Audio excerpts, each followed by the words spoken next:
My father was a twin, his birthday was Tuesday. Oh, yeah. Yeah, they were born on the first day of spring too, the year they were born. Alan was her favorite. I'm a Leo, July, summer man. Later. Do you have a brother or a sister twin? All right, we're live. We're live. So, I'm gonna refocus here. My name is Alan Thompson.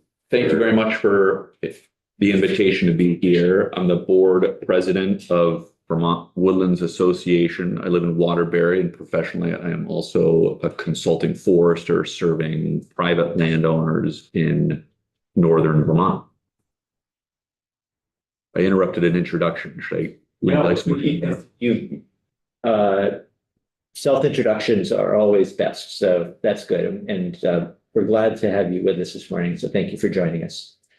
You're welcome. What I hope to do is just to give you a brief overview of the Vermont Woodlands Association, what we do, what we want to do, and how we think about policy, both here and in the greater part of the state.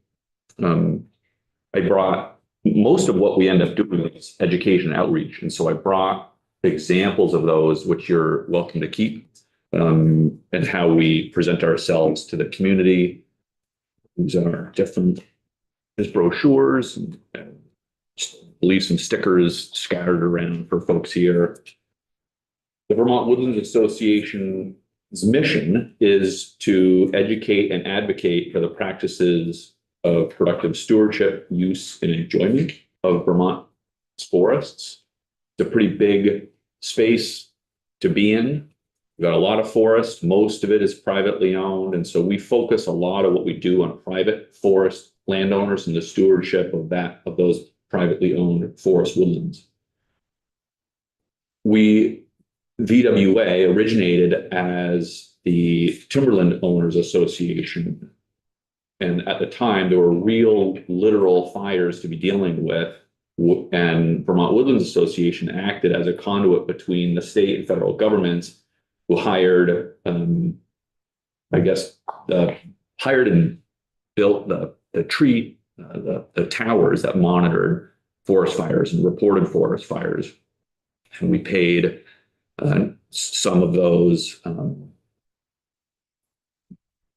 watchers, I guess. And as those literal fires waned over time, mostly as a result of the railroad industry, the purpose of VWA waned with it. The land ownership and forestry culture was changing at the same time. Vermont Timberland Owners Association was predominantly membership and was predominantly large timberland owners. That culture has shifted and VWA has shifted along with it. And so now our focus is still forest health. Our fires are less literal, more metaphorical. But we've got over 100 years of history in the state. Most of what we do is public advocacy, trying to reach out to community members, practitioners, landowners, and help them understand what forest stewardship is and what it looks like. We do that through newsletters, emails, and many dozens of public workshops that are open to the public throughout the year, inviting anybody who wants to see an active timber harvest, a managed forest land, or a tree farm is invited to show.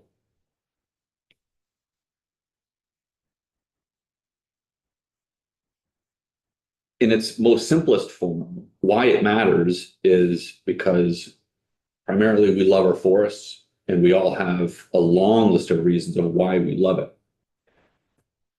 But we also love wood. One of the more extractive uses of that forest is the timber harvesting and the stewardship of those woodlands. And most of that wood in Vermont, in New England, and in the United States comes from family forest owners. It's not public. We own land. It's not corporate ownership. These are family forest owners who are people like me and presumably like you, who have small forest ownerships, have diverse interests and diverse ways of accomplishing their goals, but conserve the greater community by bringing wood products to their neighbors, which is a huge part of what VWA wants to continue to support both now and to ensure that those forests can continue to provide those resources in the future. Representative Brian? Alan, who runs the game of logging or maybe similar sort of chainsaw and logging programs? The Game of Logging is a for-profit company that is based off of the teaching style of Soren Erickson. Soren Erickson. Thank you. Well, And so it's a unique business model that uses a really important technique that goes all over the world now to teach chainsaw skills. And I've taken it. Jed's taken it. Most people who run chainsaws have taken this course and love it. But Dave Birdsall would be the owner of the company that runs Game of Logging currently. Annabelle? Yeah, I mean, I'm wondering if you could just define what makes a forest. That's a I mean, picture. like you're talking about people sitting here and like, I have 5 acres and I would say 4 acres is wooded. But what's a forest? What's a family forest? I haven't heard that expression before. The family, well, let's see. What makes a forest? Boy, any size makes a forest. Now you get to define what goes on in your 5 acres. And your objectives might overlap with recreation, aesthetics, bird habitat, visual screening. In the context of forest stewardship, there needs to be a substantial enough size that would provide you to grow and harvest from some of those resources. Current use program uses 25 acres. NRCS uses, and Tree Farm uses 10. And there's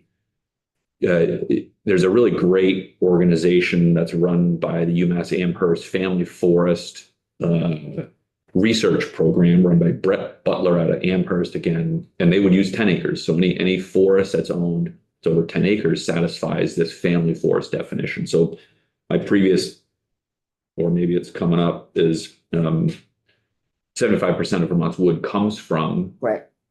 land owned by family forests on properties 10 acres or more. Okay, thanks. Is that, that's using the 10 acre definition then? Yep. Okay. But there's not much wood you can take off of a 10 acre wood sustainably and feed and satisfy your community needs.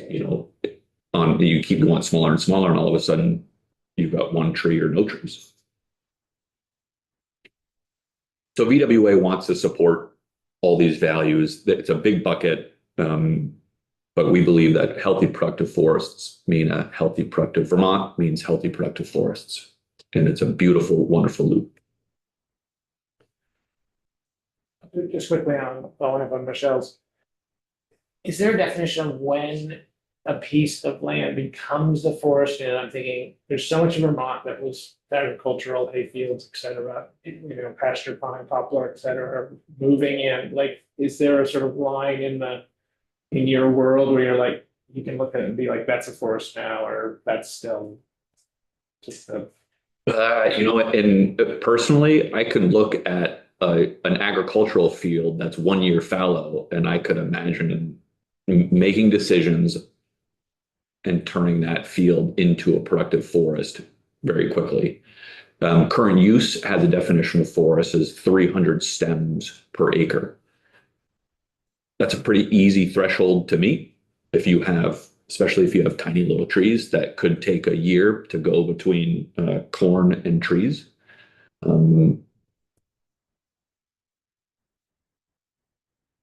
But it takes a long time for it to go from small tree to trees worth stewarding. but it can happen in a lifetime, It can happen a few times a few times in a lifetime. in a lifetime. Yep. And it can happen a few times in a lifetime if you're lucky and smart. And do you consider Christmas tree farms? Fir, balsam fir, and they're growing it to harvest every 10 years or so, 8-10 years. You consider that a forest? No. think that would be the quickest answer. The forestry would be using mostly principles of sunlight and soil and stewarding the trees around them. When you're managing Christmas trees, they're relatively on an individual basis. Each tree has 100% sunlight all the time. And then what you're managing is soil quality, pests, and shape and form. And so I guess personally, that's more on the side of the agricultural crop version of use. And I think that is true for even the current use would call Christmas tree farms agriculture. But yeah.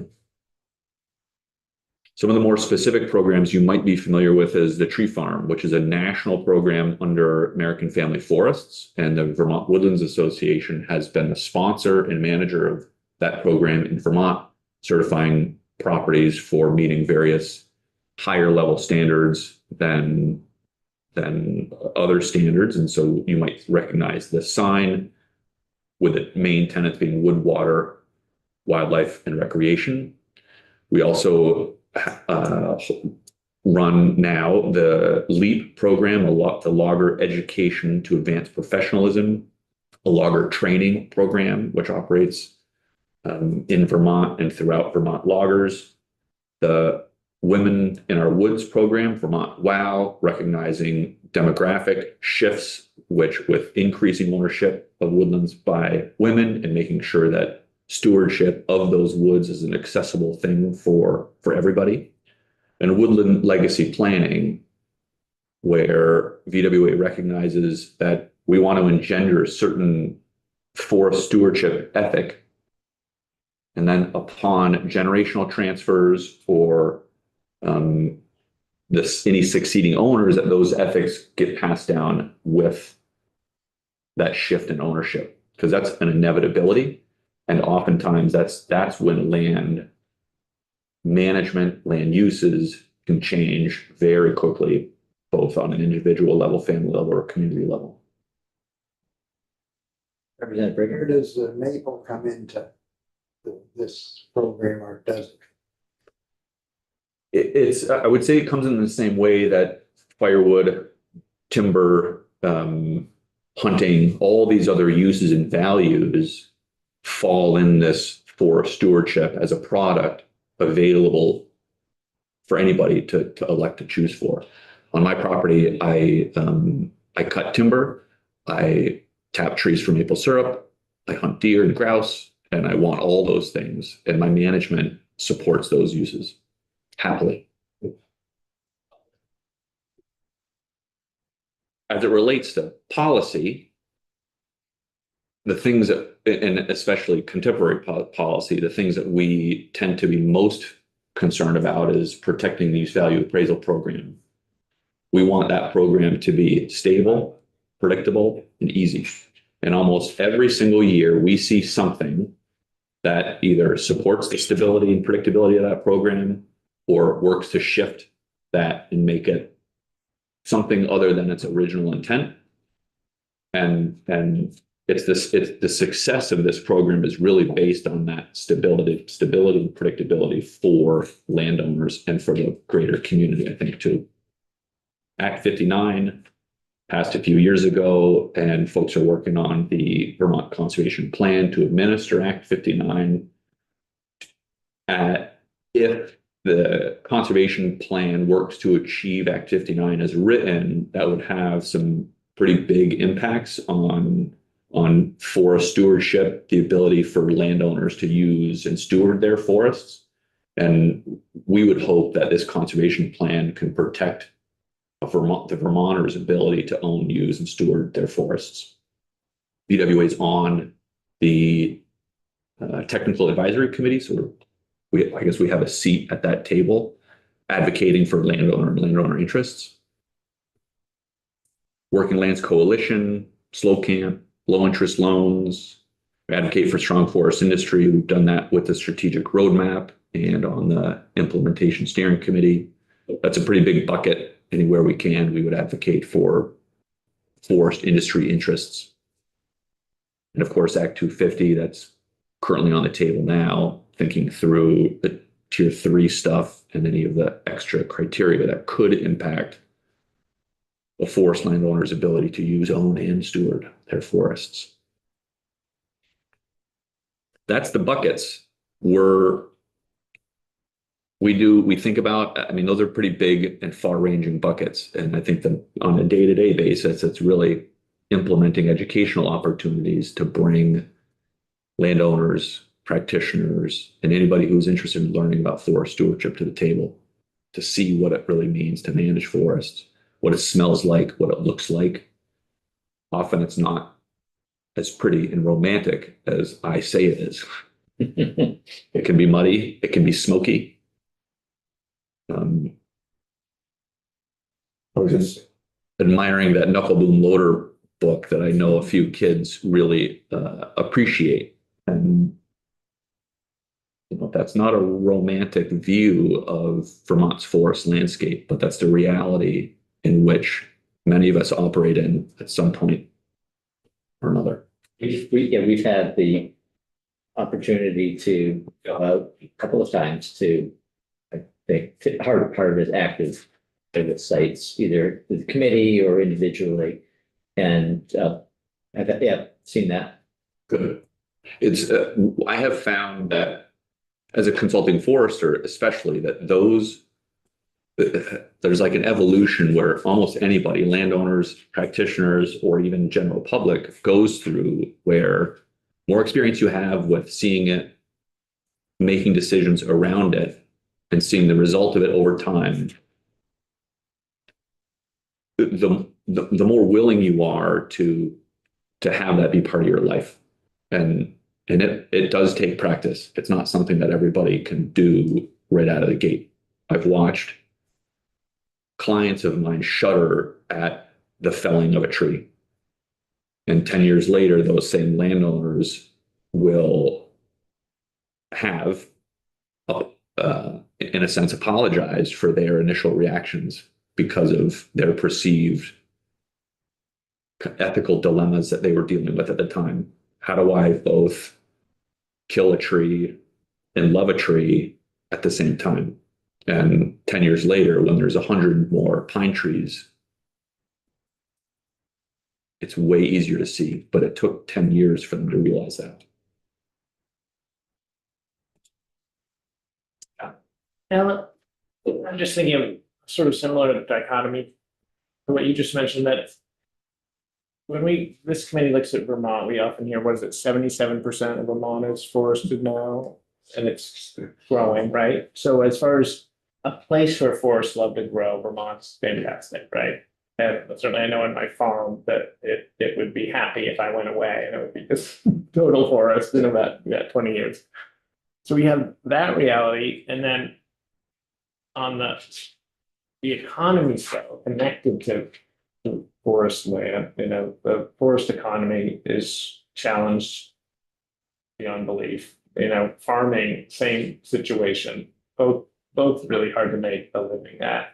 So where does the Woodlands Association sort of fall on making those two things work? I mean, we have a great place for forests, but where we sort of manage it, where we interact with it, is really hurting.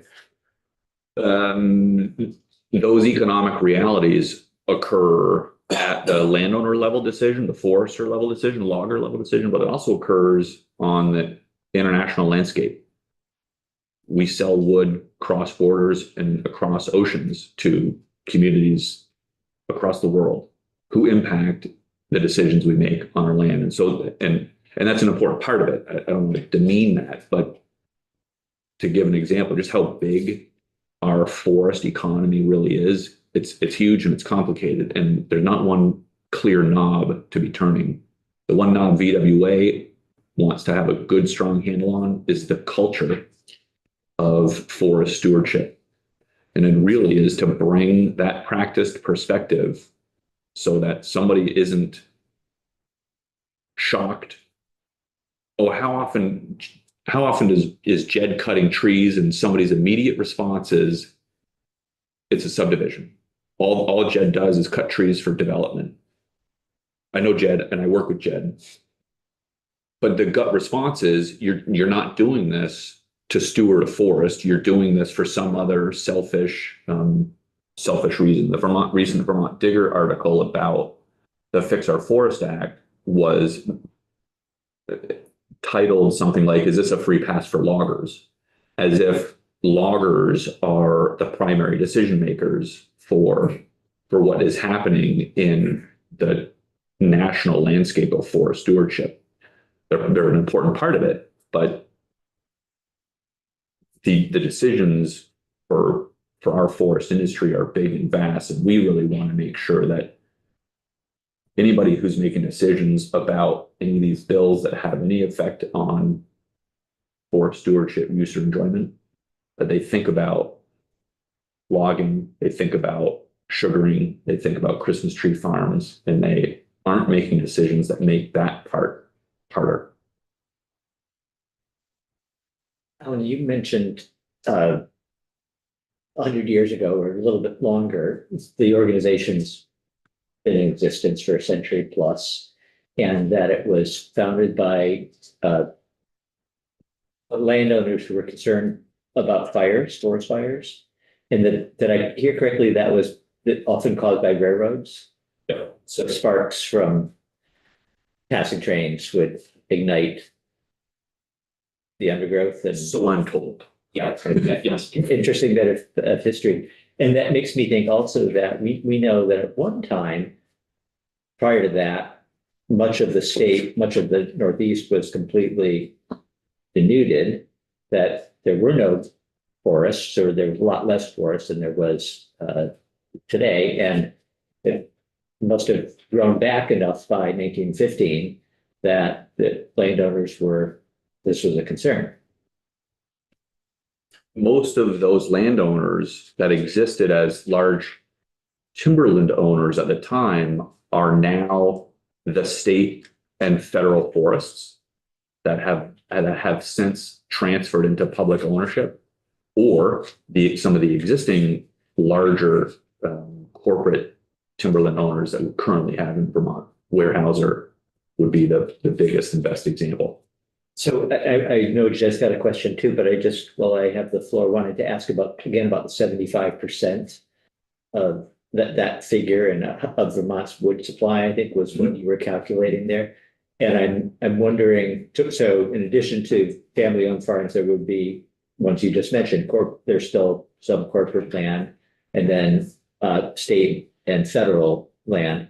And are you in that percentage talking about the amount of wood that is used in the state? So whether it's for construction or firewood or anything else, or are you telling us something else there? It's mostly the wood that's cut comes from and harvested comes from private family forest owners.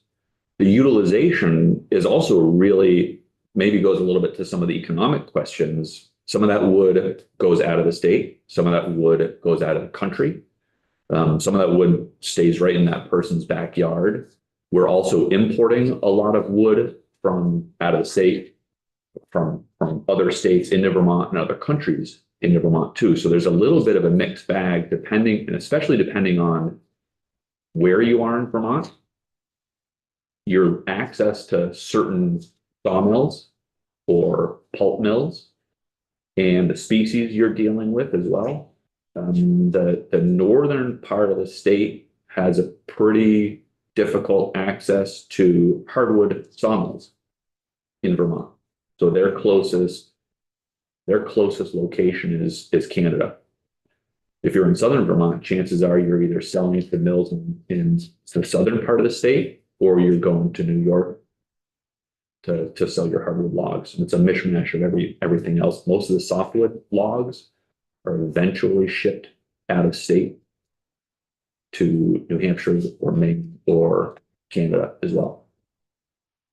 So this is a supply, talking about supply here, and I guess my sort of what I been thinking is we hear a lot, as you just mentioned, about timber sales, timber harvests on public lands. Those are the ones that seem to get people's attention. But the majority, the vast majority is actually on family-owned land. Private and family. Correct, and proportionally, private landowners are producing more wood than public ownership is too. So there's just an interesting reality, partly related to meeting a variety of public interests and any regulatory hurdles that harvests on public land have to go through. It can be a daunting task to get a timber harvest or any activity achieved on state or federal land for a variety of reasons. And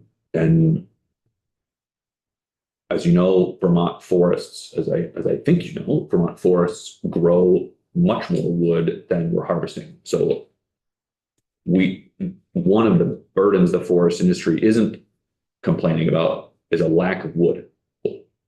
That hasn't been a problem for many, many years. We have wood, it's ready to cut. Representative Lipsky. Yeah, first thing, Alan, thank you for being here. Just from a courtesy point of view, you have not met Jack Brigham. He's only been here about 6 weeks, Representative. 3 weeks.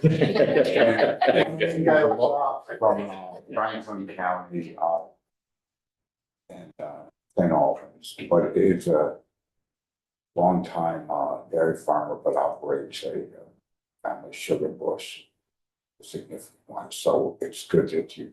Thank you, I Joe. wanted to Pleasure. get to meet. Then you must know Representative Bartholomew. You've been in here for all the others, I believe. So anyway, with that courtesy out of the way, thank you for being here. You know, I'm going to be presenting, and for the record, I do work both professionally and policy-wise with Alan, and have for a number of years on many issues. I think we both are on the implementation steering committee for the Vermont Forest Futures strategic roadmap, and you know, we haven't talked in a while. I was at an event where one role Alan plays is that of an educator, and he hosted a tour at the Von Trapp Family Forest, which he has been the managing forester for a long time, and it had a diverse group of.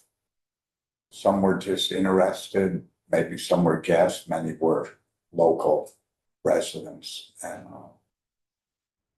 Alan does a great job at communicating the complexity of a forest and responsibility of forest lands. So one thing that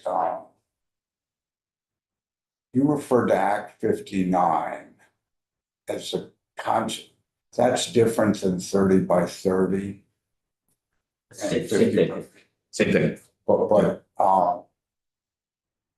so I just think at some point, we will look forward to you weighing in on like 181.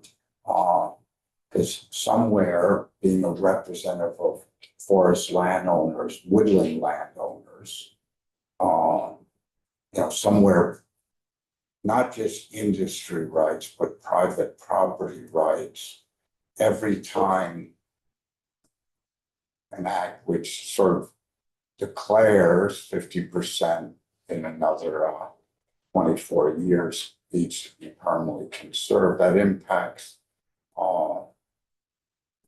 potentially conserves, but also you know, threatens the viability of a certain percentage of their land. Achieving any income stream could be disrupted, but also certainly complicates and threatens, and some use a term like confiscatory, or takes away certain rights, or did impact not just that landowner, but the whole viability of a community, to grow or build houses. you get into this EWA,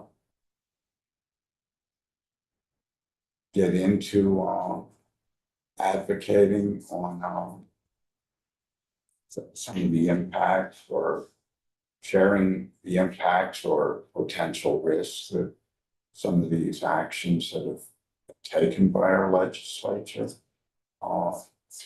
Yes, the most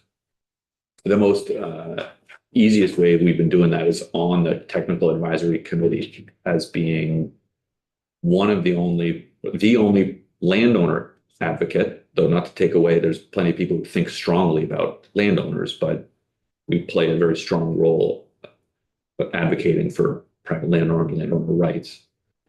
But also one of the few participants thinking about forest stewardship and the impacts on potential forest stewardship. Act 59 it's a laudable goal. As written, it's a very difficult thing to achieve, and if achieved as intended,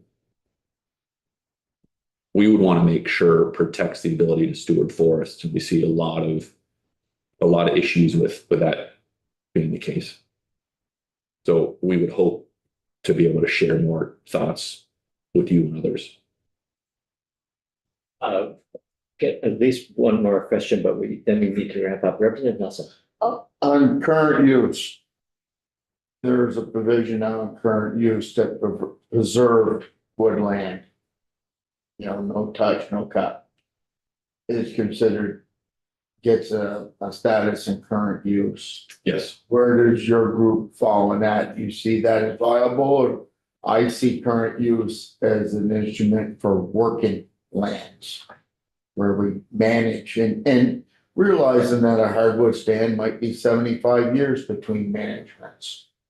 The original intent for current use was written to support productive forests and productive agricultural land. The reserve forest category, I think you're referring to, Yeah. was put into law a few years ago. And in that law, it changed the definition of the purpose of current use to include the protection of ecologically sensitive spaces. And that's not a verbatim thing, but what it showed me is how easy it can be to change purpose, and how a change of purpose can result in, it showed me how risky current use could be at risk to additional changes, or anything else could be at risk to additional changes. At the worst case, it affected the predictability and stability of the program, because it could just as easily change again in one way or another. That part scares me. I've also often felt that Vermont stewardship needs a place for these wild spaces. I get nervous when, I believe we have that now without mandates, and we've been getting that now without mandates and without public support. So I get nervous about mandates and public support for one side of a spectrum, and it is a spectrum, without an equal and opposite reaction to say, let's support the thing that's really hurting, that needs the support. We have bigger, older trees and more wild landscapes than we do today without additional public support, and we did that pretty easily. We've lost a heck of a lot of our forest industry infrastructure at the same time. So I'm an optimism. I really work hard to be and use positive, supportive language around things, and so that's what we try to do. And Okay, yeah, but let's make this the last question. Yeah. I went to Maine this fall to hunt. Hunted a clear cut area, but it had to be 1,000+ acres, and you want to talk about a shock that it had just been done, but it was all replanted to softwood. They were like this high. But I mean, just to drive into that thing, and it's bigger than Franklin County, it seemed like. It was just, except for the wet areas where they turn around. But if you drive around up there and see 20-year clear cuts that are coming back. But it's kind of a shock from, looking at this and going up there and there are no trees. Well, Alan, thank you for coming in and giving us. Everybody loves talking trees. You're welcome. Yeah, Thank you. we may delve into some of these issues, the ones that you mentioned, later this spring, so, but we'll perhaps have you back. Thank you. You're welcome. Thank you, everybody. All right, we're gonna wrap up for the morning.